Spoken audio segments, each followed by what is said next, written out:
सुने मेरी बात, मुझे बड़ी तकलीफ है, चंद दिन से बड़ी तकलीफ से गुजर रहा हूं मैं।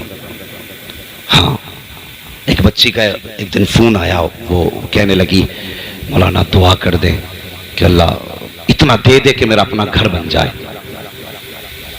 सुनना बहुत गौर से भाइयों, तुम भी सुनना। लोग कहते हैं नहीं नहीं मैं सगा भाई हूं उसका, मैं पूरी जिंदगी ख्याल करूंगा। सुनो, भाई का बहन का फोन है और अभी जिंदा है सब, कोई दूर की बात नहीं है। सुने, कहने लगी मौलाना दुआ करना हजरत जी कि मेरा अपना घर बन जाए।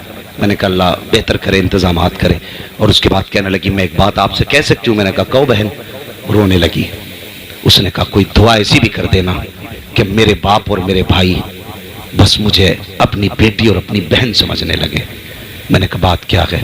उसने कहा 11 साल हो गए मेरे निकाह को, मेरे बाप ने 11 साल पहले मेरा निकाह किया था और आज तक कभी मेरे बाप का खैरियत पूछने तक फोन नहीं आया।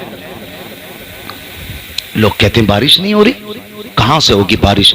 जिस जमीन पे बेबस के आंसू गिरते हैं उस जमीन पे पानी नहीं गिरा करता है। हाँ, उसने कहा मेरे बाप का फोन तक नहीं आया। उसने कहा 2 मरतबा घर गई हूं, एक मां की मौत पे घर गई थी, एक भाई की मौत पे घर गई।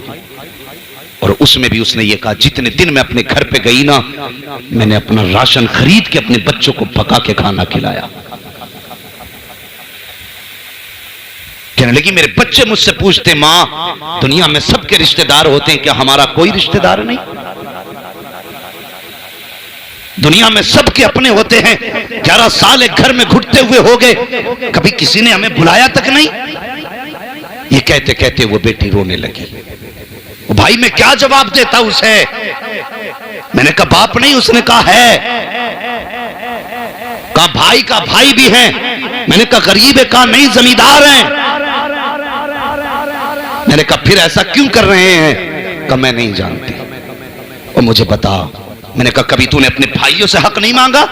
उसने कहा मैंने अपने बच्चों के लिए एक वक्त का खाना मांगा तो हमारी भाभी ने हमारा हाथ पकड़ के